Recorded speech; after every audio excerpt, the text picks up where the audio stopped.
Oi gente, tudo bem? Eu sou a Priscila de Paula do Mãe Sem Receita e o assunto de hoje é o ciúme. Ciúme que é muito comum nas famílias, principalmente quando nasce um irmão e que deixa muita gente de cabelo em pé. Porque esse ciúme costuma vir acompanhado de ataque, algum tipo de ataque. Ataque de birra, ataque de choro, de insegurança e até de agressividade. Quem já viveu sabe bem o que eu tô falando e é bem assim, ó. O menino tá ótimo, de repente nasce um irmão, muda tudo, a criança regride, vira um problema na vida da família, né?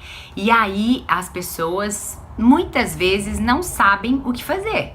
E aí eu vou dar alguns exemplos para mostrar que de fato a gente não sabe lidar com o ciúme. Por exemplo, a mãe tá lá com o segundo bebezinho, o terceiro, sei lá quantos filhos as famílias têm.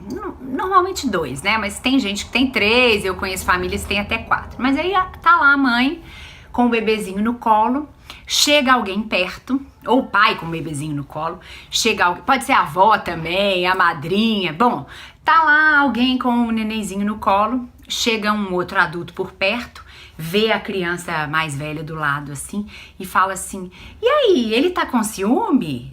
Aí tem todo tipo de reação. Dessas assim: nossa menina, tá dando um trabalho.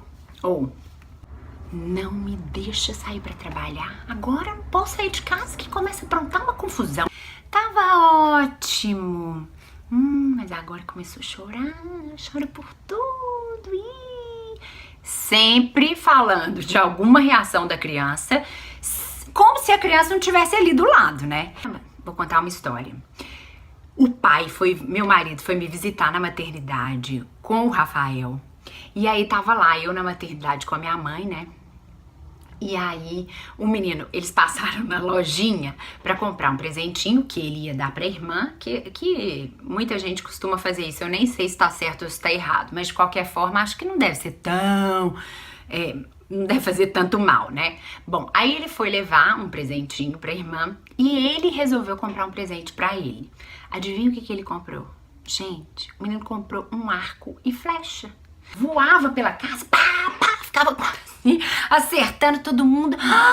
Que pânico que virou aquele arco e flecha. Agora, fala sério, um menino que tá com ciúme, agressivo, tentando se proteger, coitadinho, porque a agressividade é um sintoma ali que, na minha compreensão, é uma forma da pessoa tentar se proteger. E o menino comprou um arco e flecha, olha que simbólico, um arco e flecha para tentar se proteger do nascimento dessa irmã. Porque, na verdade, quando a gente começa a lidar com a situação do ciúme, a gente pensa na gente, né? Coitado de mim, coitado do irmão, coitado da avó, do pai, do vô. E a gente não pensa no coitado da criancinha. Daí, pra não pirar, eu fui pra análise, né? Voltei pra análise desesperada. Falei: Jesus, o que eu faço agora? Bem assim. Inclusive tem mães que me escreveram no Mãe Sem Receita, lá na página do Facebook, dizendo que estão com medo de ter o segundo filho porque não sabem como é que vão lidar com o ciúme. Ou gente dizendo que tá desesperado porque tá de licença maternidade e não sabe o que vai fazer, tá quase enlouquecendo porque a primeira filha tá com ciúme da segunda e a vida virou um caos. Bom, pra eu não enlouquecer, eu fui na análise. Voltei para análise. E quando eu cheguei para falar sobre isso, uma das primeiras coisas que ela me perguntou, não vou lembrar exatamente como é que foi que a minha analista perguntou isso, mas a memória que eu tenho da pergunta é a seguinte: você já falou sobre isso com ele? Eu, já falei sobre isso com ele. Não! Nunca tinha falado sobre isso com meu filho, até porque a gente acha que criança de 2, de 3, de 4, sei lá, de 5, não tem condições de falar sobre isso, né? Que é uma coisa muito complexa. Mas, gente, até o filme O Começo da Vida da Stella Rainer, que eu até entrevistei, depois vocês podem ir lá ver a entrevista, mostra que as crianças, esses primeiros anos da vida, que é a primeira infância, é a época que as crianças aprendem mais, elas são como uma esponja. Especialistas, neurologistas, especialistas em educação, desenvolvimento infantil, psicólogos, todo mundo fala que não há fase na vida em que a criança aprende mais do que a primeira infância. Então, alguém tem dúvida de que uma criança pequena tem condições de falar sobre isso, ainda que ela não consiga responder, ela precisa ser envolvida na pergunta.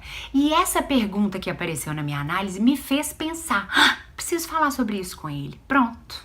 Resolvi o problema. Eu costumo dizer, e eu falava muito sobre isso na escola, quando eu ia buscar e tinha outras mães se queixando de ciúme, eu falava, gente, eu tirei a nuvem cinza com a mão. É tipo assim, tem uma tempestade na sua cabeça, né? Aí eu comecei a falar de ciúme com ele, tirava a tempestade assim com a mão, parecia que o tempo abria. Eu comecei a falar de ciúme com ele, então tadinho, ele tava lá no sofrimento, fazendo a gente sofrer, e eu comecei a falar assim, Rafael, você tá com ciúme? O negócio parecia assim que se tirava o problema com a mão. E ele só tinha 4 anos. O que eu entendi disso, inclusive de conversas com a minha mãe, que é psicanalista, já falei, com a minha tia, que é psicóloga, o que eu entendi? Que a partir do momento em que a gente nomeia o sentimento e a gente fala sobre isso, a gente faz com que o outro se sinta compreendido. E dar nome ao sentimento também faz com que a coisa passe a ser compreendida. Tem um negócio terrível acontecendo, tá todo mundo desesperado, mas ninguém fala sobre isso com a criança que tá sentindo, né? Então, depois que eu comecei a dar nome a esse sentimento e a falar com ele, as coisas melhoraram muito. Incrível! Tenta ir na sua casa pra você ver e depois eu quero ver as respostas. Quero comentários aqui, quero ver o que vocês têm a me dizer, se vocês sentem que melhorou. Porque ainda que a criancinha seja pequenininha, sei lá, um irmão de 2 aninhos, 1 ano e meio, você senta e fala com a criança. Filho, a mamãe tá vendo que você não tá bem, que tá difícil pra você, o nascimento do seu irmãozinho.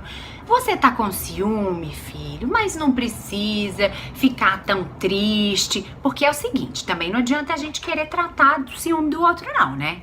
Eu já aprendi isso na análise também. Você trata dos seus problemas, dos seus sentimentos, mas tentar resolver o sentimento do outro não tem jeito. Então você não pode falar assim, não precisa sentir ciúme, não precisa, até pode, né? Porque às vezes escapa, mas sem a ilusão de achar que você vai conseguir tratar o sentimento do outro. Você pode dizer assim, você tá com ciúme, mas você não precisa ficar triste, você não precisa ficar agressivo, você não precisa fazer xixi, porque a mamãe tá atenta, e conversar com a criança do jeito que você achar que é a melhor forma de encaminhar aquilo.